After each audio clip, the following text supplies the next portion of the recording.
هيا على خير الأمل هيا على خير الأمل هاي حسين يا حسين هاي حسين يا حسين يا حسين يا حسين يا حسين يا حسين يا حسين يا حسين أعوذ بالله من الشيطان الرجيم بسم الله الرحمن الرحيم السلام عليك يا أبا عبد الله وعلى الأرواح التي حلت بفنائك عليكم مني جميعا سلام الله أبدا ما بقيت وبقي الليل والنهار ولا جعل الله الآخر الأهدي مني لزيارتكم السلام على الحسين وعلى علي بن الحسين وعلى أولاد الحسين وعلى أصحاب الحسين الذين بذلوا مهجهم دون الحسين عليه السلام السلام علیکم ناظرین کرام، میں ہوں آپ کا میزبان سید مبشر عباس موسوی، درسگاہ کربلا کے عنوان سے پروگرام لے کر آپ کی خدمت میں حاضر ہیں۔ ناظرین کرام، جیسا کہ آپ جانتے ہیں یہ پروگرام مسلسل ہم لے کے ایک بہت ہی خوبصورت انداز سے لے کر آپ کے خدمت میں حاضر ہوئے ہیں۔ مختلف ٹاپک جس میں پچھلے کچھ ٹاپکس بہت زیادہ لوگوں نے پسند کیے ہیں اور امید کرتے ہیں کہ آئندہ آپ ہمیں پسند کرتے رہیں گے۔ آج کا جو ہمارا موضوع ہے وہ ہے حسن ظن اور سوء ظن، کہ کس طرح سے لوگ اس سے بچ سکتے ہیں۔ جیسے زندگی میں آپ دیکھتے ہیں ہمارے انسانی زندگی میں کبھی خوشی ہے، کبھی غم ہے، مصیبتیں ہیں، تو وہاں پر ہمیں نا امید نہیں ہونا چاہیے، ہمیں کسی سے نا امید ہونے کی ضرورت نہیں ہے، بلکہ ہمیں حسن ظن سے کام لینا چاہیے اور سوء ظن سے کام دیکھیں وہ کیسے لیں گے۔ تو اسی مناسبت سے بات کرنے کے لیے آج ہمارے ساتھ پھر سے موجود ہیں حجت الاسلام والمسلمین سید احتشام حیدر رضوی صاحب۔ السلام علیکم آجان۔ علیکم السلام ورحمۃ اللہ وبرکاتہ۔ الحمدللہ، بہت بہت شکریہ، آپ تشریف لائے۔ ہمیشہ جس طرح ہم جب بھی آپ کو بلاتے ہیں آپ تشریف لاتے ہیں، بہت بہت شکریہ، تشکر کرتے ہیں کہ اپنی قیمتی اوقات میں سے وقت نکال کر تشریف لائے۔ یہ ہمارے لیے فخر کی بات ہے اور شرف ہے کہ پروردگار عالم نے ہم کو یہ توفیق دی ہے کہ ہم آپ کے اسٹوڈیو میں آپ کے چینل سے درسگاہ کربلا کے عنوان سے اپنے ناظرین کرام کے سامنے کچھ باتیں جو ہیں وہ پیش کر رہے ہیں۔ یہ ہمارے لیے شکر کا مقام ہے، اور اسی طریقے سے ہم دعا گو ہیں کہ پروردگار بحق محمد اور آل محمد ہمارے جتنے بھی ناظرین کرام مجالس عزا میں مصروف ہیں اور کربلا میں کسی نہ کسی حد تک حصہ لے رہے ہیں، بے شک پروردگار ان سب کی خدمات کو اپنی بارگاہ میں قبول فرمائے آمین الہی آمین۔ اور کربلا والوں کے ساتھ انشاءاللہ ہم سب کو روز قیامت محشور کرے۔ الہی آمین۔ بہت بہت شکریہ آجان۔ تو ناظرین کرام، جیسا کہ آپ جانتے ہیں ہم ہر ٹاپک پہ مختلف ٹاپک پروگرام لے کے آتے ہیں، اور جس طرح کے آپ کے اذہان میں سوالات ہیں انہی کو کوشش کر رہے ہیں کہ ان جوابات کو آپ تک پہنچائیں۔ تو آج جو ہم موضوع لے کر آئے ہیں، جیسے کہ میں نے پہلے ہی بتایا، حسن ظن سوء ظن۔ اب دیکھیں ہم جو انسان ہیں کیسے اس کو بیہیو کرتے ہیں۔ کچھ موقعوں پر ہم دیکھتے ہیں کسی ایک شخص کو، کسی خاتون کے ساتھ اگر ہم دیکھا، ہم نے دور سے دیکھا، تو ہم اپنی ایک تفسیر کرنی شروع کر دیتے ہیں، اپنے خیال میں اب کچھ نہ کچھ کہنا شروع کر دیتے ہیں کہ پتہ نہیں یہ ایک نامحرم کے ساتھ کھڑا ہے، اس سے بات کر رہا ہے۔ یہ سوء ظن جو ہے یہ بہت ہی بری چیز ہے، اس کو بالکل بھی نہیں رکھا۔ حسن ظن بھی ہم رکھ سکتے ہیں، ہم کہہ سکتے ہیں شاید اس کی وائف ہو، شاید اس کی بیٹی ہو، یا شاید وہ کوئی اہم کام کی وجہ سے اس سے بات کر رہا ہو، لیکن ہمارے ہاں ایسا نہیں ہوتا۔ یا کچھ لوگ ایسے ہیں جو کہ کوئی نیک کام کرتے ہیں، مثلاً ایک ہے شخص جس نے مسجد بنائی ہے اور وہ دوسرے لوگوں کی مدد کر رہا ہے، غریبوں کی مدد کر رہا ہے، لیکن جو دیکھنے والے ہیں وہ کہتے ہیں یہ دیکھو یہ ریاکاری کر رہا ہے۔ یہ سوء ظن نہیں رکھنا چاہیے۔ اور کربلا سے ہمیں کیا ملتا ہے؟ کیا ہمیں کربلا سے یہی چیزیں ملتی ہیں کہ ہم سوء ظن رکھیں کسی دوسرے شخص کے بارے میں؟ تو آج مولانا صاحب سے بھی ہم اسی حوالے سے بات کریں گے کہ خداوند متعال کی طرف جب ہم نسبت دیتے ہیں حسن ظن اور سوء ظن کو، تو اس کے حوالے سے کچھ بیان کر دیجیے کہ جو مطالب آپ کے پاس ہیں کہ کیا وجہ ہے؟ اعوذ باللہ السمیع العلیم من الشیطان اللعین الرجیم، بسم اللہ الرحمن الرحیم، الحمدللہ رب العالمین، والصلاة والسلام علی اشرف الانبیاء والمرسلین، سیدنا و مولانا ابی القاسم محمد وعلی اہل بیتہ الطیبین الطاہرین المعصومین، السلام علی الحسین وعلی علی بن الحسین وعلی اولاد الحسین وعلی اصحاب الحسین۔ انتہائی اہم موضوع ہے جس کی طرف آپ نے اشارہ کیا، حسن ظن اور سوء ظن۔ یہ دو عنوان ہیں، دو موضوع ہیں۔ حسن زن یعنی اچھا گمان، سوء زن یعنی برا گمان، حسن زن یعنی اچھا خیال، سوء زن یعنی برا خیال۔ دیکھیے یہ حسن زن اور سوء زن کا تعلق صرف انسانوں سے نہیں ہے۔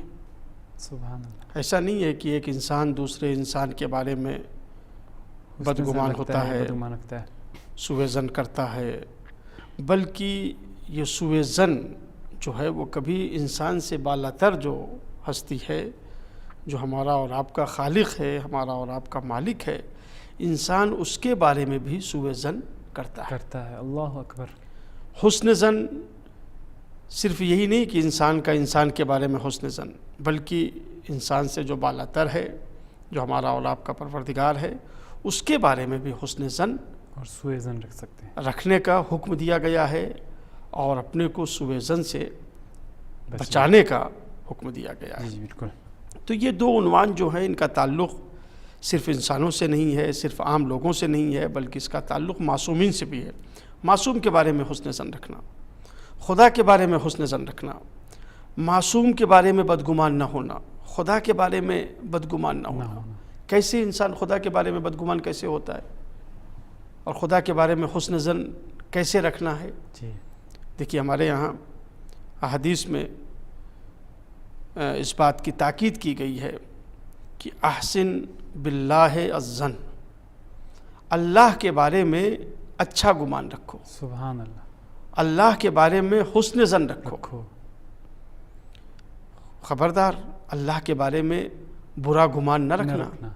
اللہ کے بارے میں برا گمان کے معنی کیا ہے؟ ممکن ہے بہت سے لوگ اس کو سمجھنے کے لیے کسی مثال کی ضرورت محسوس کر رہے ہوں۔ دیکھیے اللہ کے بارے میں برا گمان کیا ہے؟ مثلا انسان یہ کہے ہم اتنے دنوں سے دعائیں کر رہے ہیں، خدا ہماری دعا کو قبول نہیں کر رہا، یہ اللہ کے بارے میں برا خیال ہے۔ اتنے دنوں سے ہم نے اتنے دعائیں پڑھی ہیں، اتنی نمازیں پڑھی ہیں، اتنا خیرات دیا ہے، اور خدا سے دعا کر رہے تھے کہ مثلا فلاں گاڑی جو ہے وہ ہم خرید لیں، مگر ابھی تک جو ہے وہ ہم نہیں خرید سکے۔ خدا کے بارے میں برا خیال کہ خدا ہماری دعا کو نہیں سنتا ہے، ہماری بات کو نہیں مانتا ہے، اور خدا جو ہے ہماری دعا کو قبول نہیں کرتا ہے۔ اللہ اکبر۔ جبکہ ہم کار خیر بھی کر رہے ہیں، اور وہ پڑوسی ہمارا جو ہے مثلا وہ جو ہے وہ بظاہر کوئی ایسی نیکی بھی اس کی نہیں ہے، مگر اس کو خدا جو ہے وہ نعمتوں پہ نعمتیں دیتا چلا جا رہا ہے۔ یہ اللہ کے بارے میں برا خیال ہے۔ جی بالکل۔ یا مثلا یہ بات جو کہی جاتی ہے کہ اپنے داماد تھے لہٰذا انہیں جانشین بنا دیا، یہ نبی کے بارے میں سوء زن ہے، بالکل معصوم کے بارے میں سوء زن ہے۔ اپنی بیٹی تھی لہٰذا جب وہ آئیں تو تعظیم کے لیے کھڑے ہو گئے، اللہ، یہ داماد کی وجہ سے خلیفہ نہیں بنایا ہے، یہ بیٹی کی تعظیم نہیں ہو رہی ہے، بے شک، بلکہ یہ ان کی عظمت ہے جن کی طرف پیغمبر خدا جو ہے وہ متوجہ کر رہے ہیں۔ سبحان اللہ۔ لہٰذا یہ پیغمبر کے بارے میں بدگمانی ہے، یہ پیغمبر کے بارے میں برا خیال ہے۔ یا مثلا نواسے تھے اس لیے سجدے کو طول دے دیا، اللہ اکبر، نواسے تھے اس لیے پشت کے اوپر بیٹھا لیا، اس لیے ناقہ بن گئے، نہیں، یہ معصوم کے بارے میں بدگمانی ہے، یہ معصوم کے بارے میں برا خیال ہے، یہ سوء زن ہے۔ لہٰذا آنا بھی نہیں چاہیے، ذہن میں انسان کو آنا بھی نہیں چاہیے، اسی لیے قرآن مجید نے منع کیا ہے، یا ایھا الذین آمنوا اجتنبوا کثیرا من الظن، اللہ اکبر، اے صاحبان ایمان اجتنبوا، اجتناب کرو، دور رہو تم، یعنی یہ وہ گناہ ہے جس کے لیے یہ نہیں کہا گیا اس گناہ کو نہ کرو، بلکہ کہا اس سے دور رہو۔ دیکھیں قرآن مجید کا لہجہ دیکھیں، پروردگار کہہ رہا ہے اجتنبوا، اس سے تم دور رہو، اپنے کو بچائے رکھو، اس کے قریب نہ جاؤ کہ تمہارے ذہن میں جو ہے وہ برا خیال پیدا ہو۔ لہٰذا بدگمانی خدا کے بارے میں بھی ہے، رسول کے بارے میں بھی ہے، امام کے بارے میں بھی ہے۔ لہٰذا دین اسلام نے یہ تاکید کی ہے کہ اللہ کے بارے میں اچھا گمان رکھو۔ ہماری احادیث کی کتاب ہے وسائل الشیعہ، اس کی 15ویں جلد میں پورا ایک باب ہے جس میں بیان کیا گیا ہے کہ اللہ کے بارے میں حسن ظن رکھنا چاہیے، بے شک اللہ کے بارے میں اچھا گمان رکھنا چاہیے۔ حتیٰ کہ امام رضا علیہ السلام سے ایک حدیث نقل ہوئی ہے کہ امام نے اس حدیث میں ارشاد فرمایا کہ پروردگار عالم کا یہ ارشاد ہے، پروردگار یہ کہتا ہے کہ انا عند الظن عبدی المومن، ان خیرن فخیر و ان شرن فشر. پروردگار عالم یہ ارشاد فرما رہا ہے، یعنی یہاں تک امام نے فرمایا کہ میں بندہ مومن کے گمان کے مطابق ہوتا ہوں. کیا بات ہے، کیا بات. اگر وہ میرے بارے میں خیر سوچتا ہے تو میں اس کے لیے خیر کرتا ہوں. سبحان اللہ. اگر وہ میرے بارے میں شر سوچتا ہے، برا سوچتا ہے تو میں اس کے لیے برا کرتا ہوں. کیا بات. یعنی یہاں تک امام نے متوجہ کیا کہ انسان کو یہ چاہیے کہ وہ ہمیشہ پروردگار کے بارے میں اچھا خیال کرے. اگر ایک انسان مصیبتوں میں گھرا ہوا ہے، ایک انسان مشکلات میں گھرا ہوا ہے، تو اسے کبھی یہ نہیں سوچنا چاہیے کہ یہ خدا جو ہے وہ ہمیں سزا دے رہا ہے. بے شک. خدا جو ہے وہ خدا سے مایوس ہو جائے، اس کی رحمت سے نہیں. مصیبتوں میں گھرنے کے معنی یہ نہیں ہے، مشکلات آنے کے معنی یہ نہیں ہے کہ خدا انسان سے ناراض ہو گیا ہے. صحیح بات. بلکہ ان مشکلات میں بھی، ان مصیبتوں میں بھی انسان پروردگار سے اپنی امید لگائے رہے. کیا بات. اسی کی رحمت کی امید ہو. بے شک. اسی کی رحمت، اسی کے کرم کی انسان امید رکھے، اس کے بارے میں حسن ظن رکھے کہ خداوند عالم ہمیں ان مشکلات سے، ان مصائب سے مقابلہ کرنے کی توفیق عطا فرمائے. بے شک. بے شک. اور اس کا کرم جو ہے وہ ہمارے شامل حال ہے. روایت میں ہے کہ روز قیامت دیکھیں انسان کو نجات جو ملے گی، روایت میں ہے کہ صرف اس کے حسن ظن کی بنیاد کے اوپر نجات ملے گی. کیا بات ہے، کیا یعنی بات. انسان نیکیاں کرتا رہے، واجبات کے اوپر عمل کرے، محرمات سے اپنے کو بچائے، بالکل. لیکن اب اس کے بعد یہ نہیں کہ انسان جو ہے وہ خدا کے بارے میں برا خیال رکھ کے پتہ نہیں خدا جو ہے وہ ہماری نیکیوں کو قبول کرے گا یا قبول نہیں کرے گا. دیکھیے انسان خوف و رجا کے درمیان میں ہو. دیکھیے حسن ظن اور سوء ظن، اس کی تعبیر جو علماء نے کی ہے، اس کی تفسیر جو بیان کی ہے، در حقیقت انسان اپنے کو خوف و رجا کے درمیان میں رکھے. یعنی امید ہے تو اسی سے، بالکل.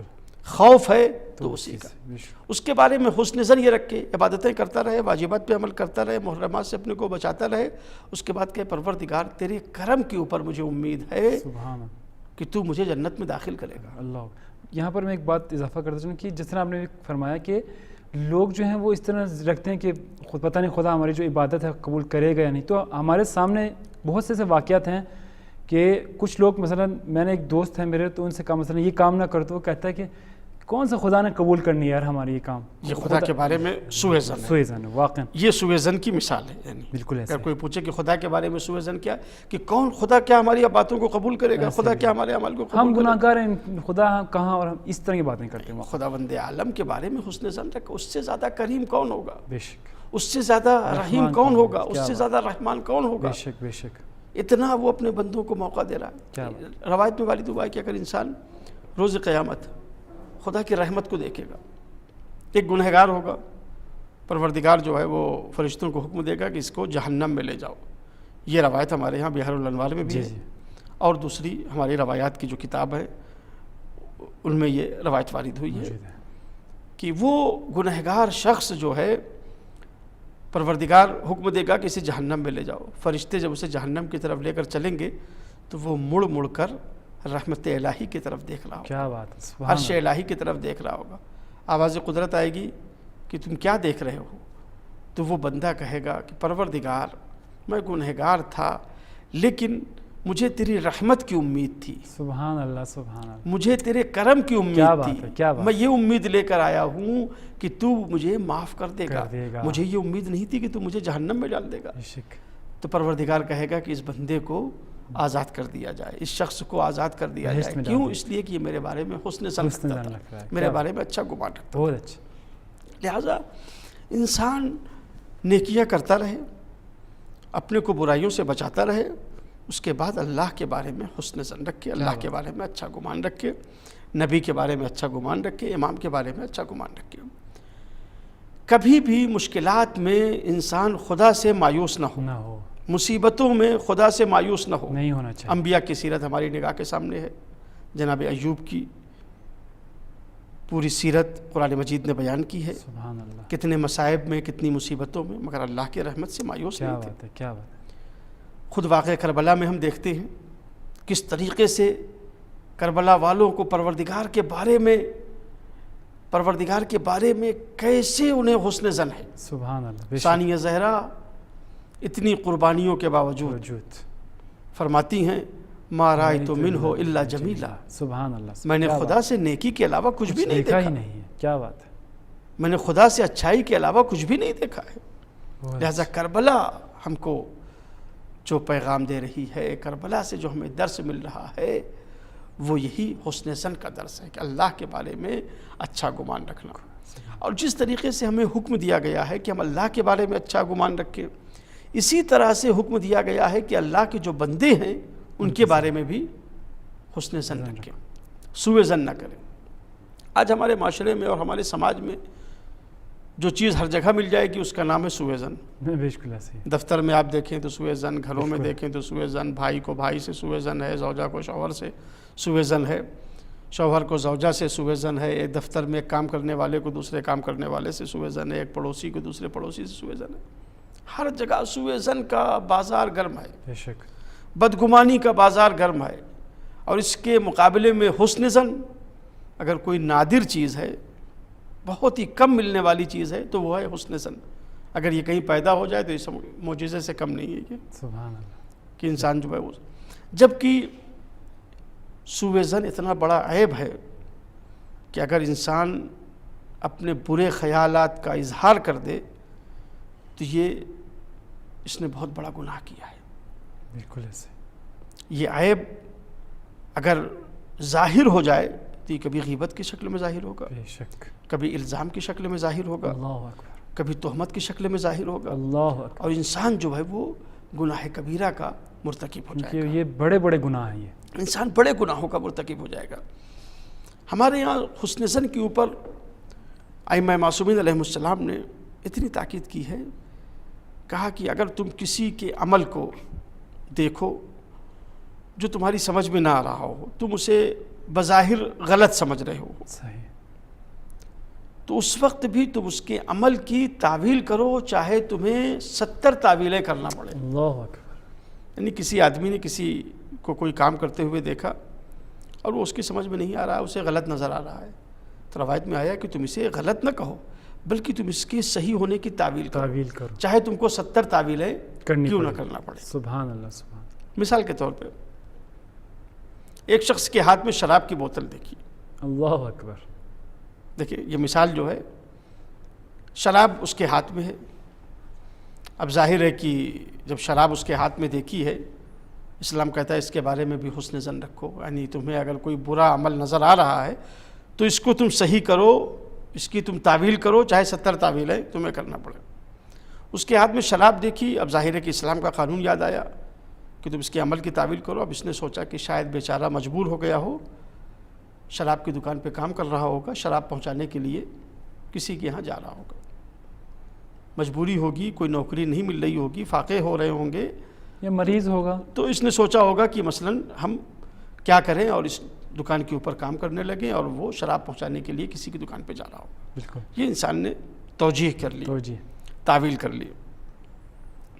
اس کے قریب پہنچا تو کیا دیکھا کہ اس کے منہ سے شراب کی بو آ رہی ہے۔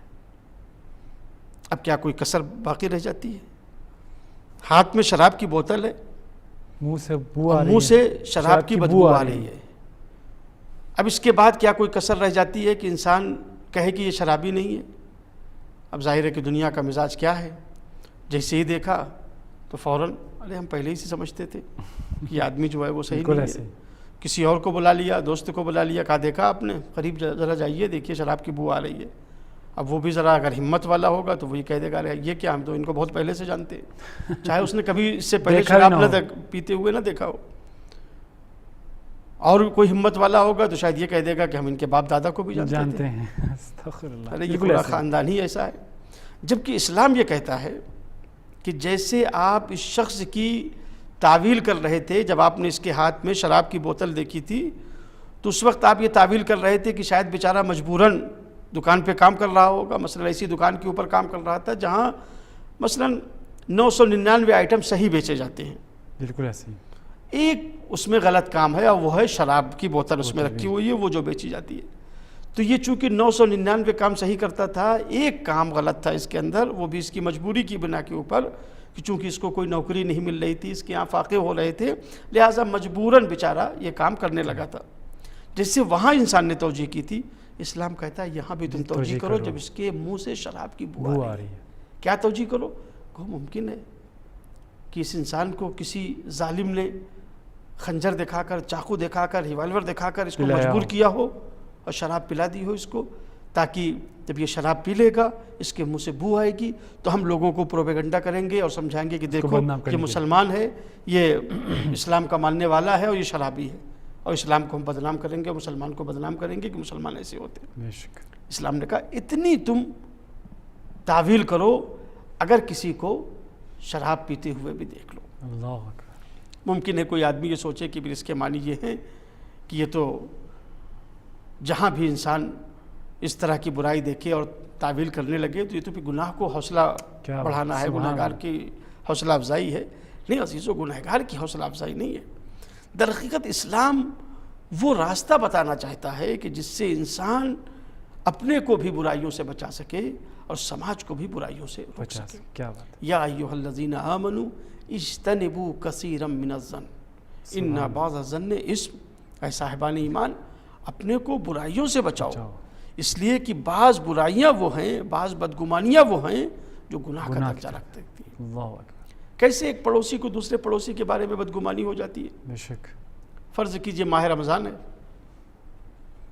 دوپہر اور پرانے زمانے کے اعتبار سے مثلا دوپہر کے وقت گھر میں چولہا جلتے ہوئے دیکھا، دھواں اٹھتے ہوئے دیکھا، یا فرض کیجئے برتن کے دھونے کی آواز یا جو ہے خوشبو آ گئی آج کل تو، یا کھانے کی خوشبو آ گئی، برتن دھونے کی آواز آئی، اور اب ظاہر ہے کہ ان کو جستجو پیدا ہوگی، یہ جو کھانا کھا روزہ خیال، نہیں برا خیال، بدگمانی پیدا ہوئی ذہن میں۔ اچھا اس وقت جب دوپہر میں برتن دھوئے جا رہے ہیں تو اس کے معنی یہ ہیں کہ کچھ، اب انہوں نے سوچا کہ اس کے معنی یہ ہے کہ اس گھر میں روزہ لوگ نہیں رکھ رہے ہیں۔ اب مگر چونکہ یہ خود بھی روزے دار ہے، اب دیکھیے یہ اپنے تقدس کے غرور میں، اس کو تقدس کا اپنے غرور پیدا ہو گیا ہے۔ بالکل ایسے ہی۔ اب یہ چاہتا ہے کہ ہم تحقیق کر لیں، مثلا بغیر تحقیق کے گفتگو نہ کریں لوگوں کے سامنے، اگر جا کے بیان کریں کہ یہ فلاں آدمی ہمارا پڑوسی جو ہے یہ روزے سے نہیں ہے تو تحقیق کے ساتھ ہم بولے۔ اب جیسے گھر سے بچہ نکلا، اس سے پوچھ لیا، کہا بیٹا یہ بتاؤ، یہ گھر میں جو برتن دھونے کی آواز آ رہی تھی، مثلا پیالیاں دھونے کی آواز آ رہی تھی، یہ جو ہے وہ برتن کب کے تھے؟ مثلا سحر کے وقت جو برتن استعمال ہوئے تھے وہ تھے، یا ابھی جو ہے دوپہر میں کھانے کے وقت؟ اب بچے سے پوچھ رہے ہیں۔ اب بچہ تو بیچارہ بچہ، اب اس نے کہہ دیا کہ مثلا فرض کیجئے کہ نہیں ممی نے کھانا بنایا تھا اور پاپا کے لیے بنایا تھا۔ ارے ان کے مسائل الگ ہیں، آپ کے مسائل الگ ہیں، ہر ایک کی ذمہ داری الگ الگ ہے۔ ممکن ہے اس کو کوئی ایسا عذر ہو جس کی وجہ سے وہ روزہ نہیں رکھ رہا ہے، مگر چونکہ اب یہ تحقیق کرنے کے اوپر آمادہ ہو گئے۔ کیا بات ہے۔ معصوم بچے سے انہوں نے پوچھ لیا کہ گھر میں کھانا بنا تھا، گھر میں چائے بنی تھی، اور دوپہر کے وقت جو ہے کھانا کھایا گیا، دوپہر کے وقت مثلا چائے پی گئی۔ اب اسی کے اوپر اکتفا نہیں ہے، دیکھیے تو جب تحقیق کر لی باہر نکلے، اب کوئی سامعین بھی مل جائے نا، بالکل ایسے، جن سے بتایا جائے۔ اب ایک صاحب سے ملاقات ہو گئی، ان سے پوچھا، کہا بھائی آپ روزے سے ہیں؟ کہا ہاں ماہ رمضان ہے، روزے سے ہیں۔ کیا کچھ لوگ ایسے ہیں خالی باہر روزہ رہتے ہیں، گھر میں روزہ نہیں رکھتے، جیسے ہمارے پڑوسی؟ اور اس کے بعد کہتے ہیں دیکھیے میں استدلال کے ساتھ بول رہا ہوں، تحقیق میں نے کی، بچے سے پوچھا ہے، بچے سے میں نے پوچھا ہے، معصوم بچے سے ہم نے پوچھا ہے، چاہے کسی اور چیز میں معصوم نظر آئے یا نہ آئے، مگر اس مسئلے میں ان کو معصوم نظر آ رہا ہے۔ اب بتائیے اسلام نے کہاں آپ کو اجازت دی ہے؟ دیکھیے 3 گناہ انہوں نے کیے۔ پہلا گناہ بدگمانی، بے شک، جس کے لیے قرآن نے کہا اجتنبوا کثیرا من الظن، بدگمانی پیدا ہوئی۔ اس کے بعد کیا کی؟ تحقیق کی، تجسس کیا۔ قرآن نے کیا کہا؟ ولا تجسسوا، اللہ اکبر، کسی کے بارے میں تجسس نہ کرو۔ تجسس کے بعد کیا کیا؟ تحقیق کے بعد کیا کیا؟ غیبت کی۔ ولا یغتب بعضکم بعضا، اللہ اکبر، تم میں سے بعض کی غیبت نہ کرے۔ ایحبکم ایحب، کیا تمہیں دوست رکھتے ہو کہ تم میں کوئی مردہ بھائی کا گوشت کھائے؟ ایحب احدکم ان یاکل لحم اخیہ میتا فکرہتموہ۔ اللہ اکبر۔ اب دیکھیں جیسے جیسے انسان کی برائیاں بڑھتی جا رہی ہیں ویسے ویسے قرآن مجید کی تنبیہات بھی بڑھتی جا رہی ہیں۔ سبحان اللہ۔ پہلے مرحلے پر بدگمانی سے روکا، بدگمانی نہ کرو۔ دوسرے مرحلے پر تجسس سے روکا، چونکہ جب بدگمانی ہوگی تو پھر تجسس پیدا ہوگا، تجسس سے روکا۔ ولا تجسسوا، کسی کے بارے میں تجسس نہ کرو، تفحص نہ کرو، تحقیق نہ کرو۔ اگر خدا نہ کرتا کسی میں عیب پایا جاتا ہے تو کسی مسلمان کو یہ حق نہیں دیا گیا ہے کہ آپ اس کے عیب کو معلوم کریں، بے شک، کسی کو یہ اجازت نہیں دی گئی ہے۔ اگر عیب ہے اس کا تو وہ عیب باقی رہے. اس کے بعد اگر کسی میں عیب پایا جاتا ہے تو اس عیب کو بیان کرنے کی بھی اجازت نہیں دی. اس کا نام غیبت رکھا ہے اسلام نے. اور غیبت کی حرمت کا اتنی شدت سے اعلان کیا گیا ہے کہ گویا انسان اپنے مرے بھائی کا گوشت کھا رہا ہے. قرآن مجید نے جو تشبیہ دی ہے کہ مرے بھائی کا گوشت کھا رہا ہے. جس نے غیبت کی ہے اس نے مرے ہوئے بھائی کا گوشت کھایا ہے. مفسرین نے اس کی جب مثال دی ہے اور تشبیہ بیان کی تو بڑی حسین تفسیر اس کی ہے. کہا چونکہ قرآن مجید نے کہا کہ مردہ بھائی کا گوشت کھا رہا ہے. کہا چونکہ نگاہ کے سامنے نہیں ہے لہٰذا مردہ ہے.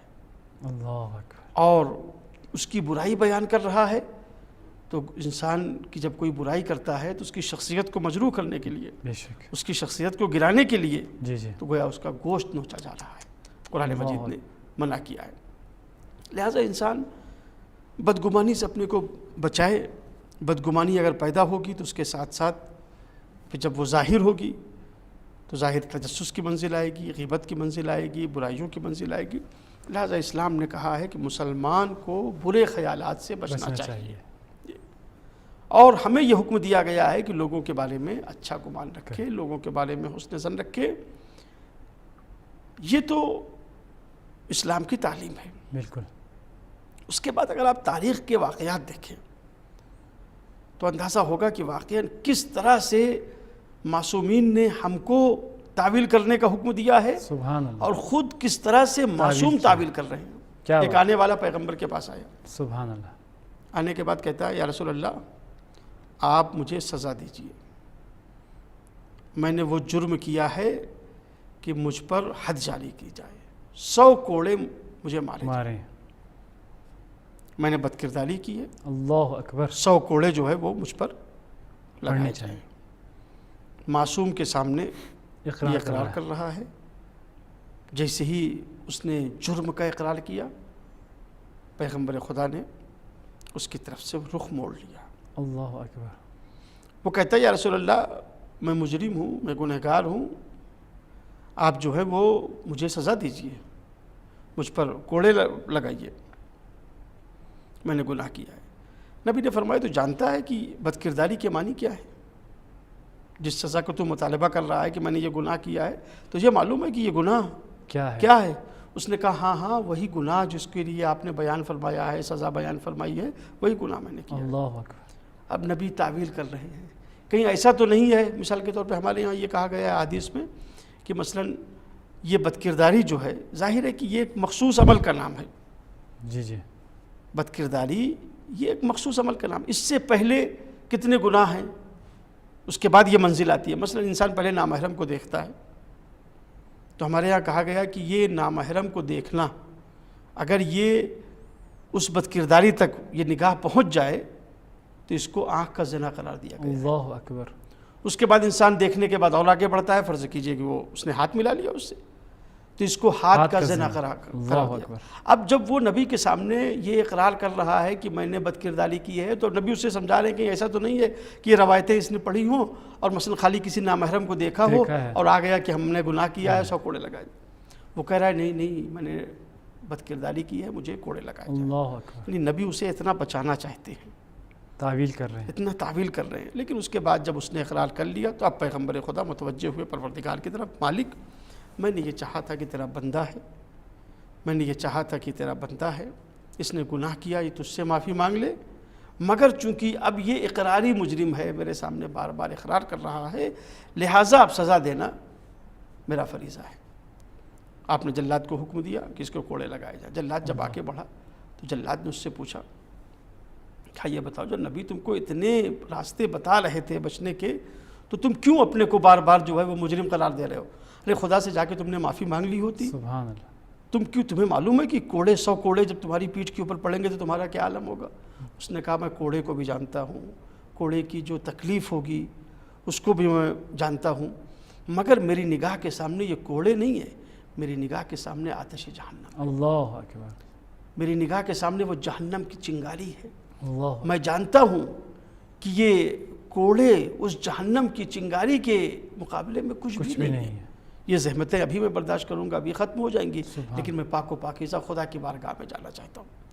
دیکھیے یہ انسان اس نے گناہ کیا مگر اس کے باوجود بھی اس کے اندر ایک صلاحیت تھی اس کے اندر، معرفت تھی، یہ خدا کو پہچانتا تھا، جہنم کو پہچانتا تھا، جنت کو جانتا تھا، عذاب الہی کو پہچانتا تھا، تبھی آیا ہے پیغمبر کے پاس۔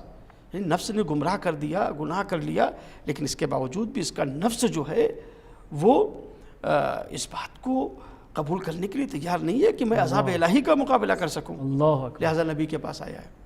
یعنی انسان گنہگار ہونے کے باوجود پھر بھی صاحب معرفت تھا، تبھی نبی کے سامنے آیا ہے، کہتا ہے کہ مجھے سزا دیجیے۔ کیا بات ہے، نفس نے گمراہ کر دیا، یہ ایک الگ کا مسئلہ ہے، مگر وہ یہ چاہتا ہے کہ خدا کی بارگاہ میں جب جائے تو طیب و طاہر ہو کر جائے۔ سبحان اللہ، یہیں سے آپ اندازہ لگائیں کہ اتنا بڑا جرم کرنے کے بعد بھی انسان اگر خدا سے معافی مانگتا ہے، عذاب الہی کو نگاہ میں رکھتا ہے، پاک و پاکیزہ ہو کر خدا کی بارگاہ میں جانا چاہتا ہے۔ سبحان اللہ، معصوم کے سامنے ایک مسئلہ پوچھا گیا، واقعی یہ روایت جو ہے وہ بڑی اہم روایت ہے، خاص کر کے ہمارے ناظرین کرام اس کے اوپر توجہ دیں۔ انشاءاللہ، یہ اتنا بڑا گناہ ہے، لیکن معصوم کے سامنے ایک مسئلہ رکھا گیا، امام صادق علیہ السلام کے سامنے یہ مسئلہ آیا، اور امام نے یہ سوال لوگوں سے پوچھا، کہا کہ یہ بتاؤ کہ بدکرداری یہ بڑا گناہ ہے یا نماز نہ پڑھنا یہ بڑا گناہ ہے؟ اللہ اکبر۔ اب ظاہر ہے کہ یہ سوال شاید اکثر لوگوں کے ذہن میں نہ آیا ہو، اس لیے انہوں نے کبھی اس سوال کے اوپر غور نہ کیا ہو، لیکن اگر اس پر غور کریں گے تو وہی جواب ہوگا جو سب لوگوں نے جواب دیا ہے۔ جسی معصوم نے پوچھا، کہا بتاؤ تمہاری نگاہ میں زنا بدترین گناہ ہے یا نماز نہ پڑھنا یہ بدترین گناہ ہے؟ تو لوگوں نے کہا کہ ارے زنا جو ہے یہ بدترین گناہ ہے، اجنبی عورت کو دیکھنا اور اس کی آبرو ریزی کرنا اور اس کی عزت لوٹنا، اس کی عفت، ظاہر ہے کہ یہ اتنا بڑا گناہ ہے۔ اللہ اکبر، لیکن امام نے فرمایا نہیں، امام نے فرمایا کہ زنا بڑا گناہ نہیں ہے، ترک نماز، ترک نماز جو ہے یہ سب سے بڑا گناہ ہے۔ اللہ اکبر، ترک گناہ، تارک الصلاۃ جو ہے، نماز نہ پڑھنے والا جو ہے، یہ اس بدکردار سے بھی زیادہ بڑا گناہگار ہے۔ اب لوگوں کو تعجب ہوا، فرزند رسول یہ کیسے؟ نماز نہیں پڑھی تو نہیں پڑھی، 2 رکعت صبح کی مثلا نہیں پڑھی اس نے، 4 رکعت ظہر کی جو ہے نہیں پڑھی، 4 رکعت عصر کی نہیں پڑھی، نماز قضا کر لیں گے۔ لیکن کسی کی عفت کی طرف نگاہ کرنا، کسی کی آبرو ریزی کرنا، زنا کرنا، بدکرداری کرنا، جرم کرنا، یہ کتنا بڑا گناہ ہے۔ آپ نے فرمایا دیکھو میں مسئلے کو اس طرح سے پیش کرتا ہوں، اب تم سوچ کر بتاؤ کہ بڑا گناہ کون ہے؟ نماز نہ پڑھنا یہ بڑا گناہ ہے یا بدکرداری کرنا یہ بڑا گناہ ہے؟ کہا مولا کیسے مسئلے کی صورت پہ غور کریں؟ کہا دیکھو ایک آدمی اگر خدا نہ کرتا بدکرداری کرتا ہے، زنا کرتا ہے، روز قیامت پروردگار کی بارگاہ میں وہ یہ کہہ سکتا ہے کہ میرے مالک میں تیری عظمتوں کو پہچانتا تھا، سبحان اللہ، مگر نفس نے مجھے مجبور کر دیا، پروردگار مجھے نفس نے گمراہ کر دیا، میں نفس کے اوپر کنٹرول نہیں کر سکا، مگر میں تیری عظمتوں کو پہچانتا تھا۔ یہ عذر روز قیامت انسان پیش کر سکتا ہے، خدا اگرچہ ایسے عذر کو قبول نہیں کرتا ہے، لیکن انسان کے پاس کہنے کے لیے ایک بات ہوگی کہ خدایا نفس سے میں مجبور تھا، مگر میں تیری عظمتوں کو بھی جانتا تھا، مگر نفس نے گمراہ کیا، میں جذبات کے اوپر کنٹرول نہیں کر سکا۔ لیکن امام نے فرمایا یہ بتاؤ بدکرداری کرنے والا روز قیامت یہ کہہ سکتا ہے کہ میں نفس سے مجبور ہو گیا خدایا، ورنہ تیری عظمت کو خوب پہچانتا تھا، تیرے قانون کی عظمت کو جانتا تھا، مگر نفس نے مجھے گمراہ کر دیا۔ امام نے فرمایا لیکن نماز نہ پڑھنے والا، خدا کو سجدہ نہ کرنے والا، بندگی کو ترک کر دینے والا، یہ خدا کے سامنے کیا عذر پیش کرے گا؟ 2 ہی باتیں ہو سکتی ہیں، یا یہ کہ اپنے کو اس قابل نہیں سمجھتا ہے، یا وہ خدا کو اس قابل نہیں سمجھتا ہے کہ اس کا سجدہ کرے، یا اپنے کو اتنا بڑا سمجھتا ہے کہ وہ خدا کا سجدہ نہیں کرتا۔ اللہ اکبر، ورنہ کون سی بات ہے کہ جو انسان کو 2 رکعت نماز پڑھنے نہیں دیتی ہے؟ سبحان اللہ، یہاں کون سا نفس جو ہے وہ بالکل ایسے ہی غالب ہے؟ یہاں کون سے ایسی بات ہے کہ جو انسان کو گمراہ کر رہی ہے؟ سوائے یہ کہ یا نماز کی اس کی نگاہ میں کوئی اہمیت نہیں ہے، خدا کو اس قابل نہیں سمجھتا ہے کہ اس کے سامنے سمجھائے، اس کو خدا ہی نہیں سمجھ رہا ہے وہ، یا خدا سمجھ رہا ہے لیکن اس کے بعد بھی سجدہ نہیں کر رہا ہے، یعنی وہ نماز کی اہمیت کو کی طرف متوجہ نہیں ہے۔ اسی لیے ہمارے یہاں معصومین نے فرمایا کہ مومن اور کافر کے درمیان میں، اسلام اور کفر کے درمیان میں اگر کوئی حد فاصل ہے تو وہ نماز ہے۔ اگر نماز آ جائے تو اسلام ہے، نماز رخصت ہو جائے، نماز چلی جائے تو کفر ہے۔ لہٰذا نماز کے اوپر توجہ دی جائے، نماز کو اہمیت دی جائے، کربلا سے جو ہم نے درس لیا ہے، کربلا سے جو ہم اللہ نے اکبر۔ سیکھا ہے وہ یہی یہ ہے، نماز خدا کی عظمت کو پہچانے، سبحان اللہ۔ پروردگار کی عظمت کو پہچانے۔ نماز کے بارے میں کس طریقے سے استہزاء کیا جاتا ہے، نماز کے بارے میں کس طریقے سے مذاق بنایا جاتا ہے۔ ہر آدمی جو ہے وہ ارے 2 رکعت نمازی تو ہے، 4 رکعت نمازی تو ہے، 3 رکعت نمازی تو ہے۔ کتنی عظمت ہے، اس کی عظمتوں کو اگر پہچاننا ہے تو ان سے پوچھیں جنہوں نے اس نماز میں اپنے سر کو کٹا کیا دیا بات ہے۔ ہے، سبحان اللہ، اس واقعی نماز کی عظمت کو پہچاننا ہے تو ان سے پوچھیں جنہوں نے شام غریبہ کے اندھیرے میں بھی نماز تہجد پڑھی ہے، جنہوں نے قید خانہ شام میں بھی نماز تہجد پڑھی ہے، سبحان نماز اللہ، شب پڑھی ہے۔ سبحان اللہ۔ لہٰذا کربلا سے جو ہمیں عظیم ترین درس ملتا ہے وہ یہ کہ ہم پروردگار کے بارے میں حسن ظن رکھیں، ہم اپنے کو برے خیالات سے بچائیں اور ہم اس خالق کا، اس مالک کا سجدہ کریں، واجبات الہی کے اوپر عمل کریں۔ حد اقل واجب نمازوں کو پڑھیں، اگر مستحب نمازیں نہیں پڑھ سکتے ہیں کم سے کم واجب جو نمازیں ہیں انسان انہیں پابندی سے پڑھے تاکہ ہم کربلا والوں کے ساتھ مشہور ہو سکیں۔ بہت بہت شکریہ آجان، بہت زبردست، ہم آپ کا تہ دل سے شکر گزار ہیں کہ آپ تشریف لائے، اور آپ کے ماشاءاللہ یہ مطالب ایسے زبردست ہیں کہ ہمارے جو ناظرین ہیں انشاءاللہ وہ پسند فرمائیں گے، اور آپ کا ہم تشکر کرتے ہیں کہ آپ تشریف لائے، اپنے قیمتی اوقات میں سے وقت نکال کر تشریف لائے، بہت بہت شکریہ۔ شکریہ آپ کا اور آپ کے چینل کا جنہوں نے ہمارے لیے یہ موقع فراہم کیا، اور ہم دعا کرتے ہیں کہ پروردگار عالم بحق محمد اور آل محمد آپ کے اس ہدایت چینل کو، ہدایت ٹی وی کو روز بروز ترقی عطا فرمائے، آمین۔ اور اسی طریقے سے درزگاہ کربلا، پیغام اہل بیت اطہار علیہ السلام، پیغام قرآن پوری دنیا میں آپ کے ذریعے سے نشر ہوتا رہے۔ بہت بہت شکریہ، تھینک یو ویری مچ۔ تو جتنے ناظرین کرام آپ دیکھ رہے تھے درسگاہ کربلا کے عنوان جو پروگرام لے کر آپ کی خدمت میں حاضر ہوئے، انشاءاللہ دوبارہ سے آپ کی خدمت میں حاضر ہوں گے، ہمارے ساتھ رہیے گا انشاءاللہ۔ اس وقت تک کے لیے اپنے میزبان اور اب ہمارے مہمان حجت اسلام والمسلمین سید احتشام الرضوی صاحب کو اور اپنے میزبان سید مبشر عباس موسوی کو اجازت دیجیے گا۔ السلام علیکم ورحمۃ اللہ وبرکاتہ۔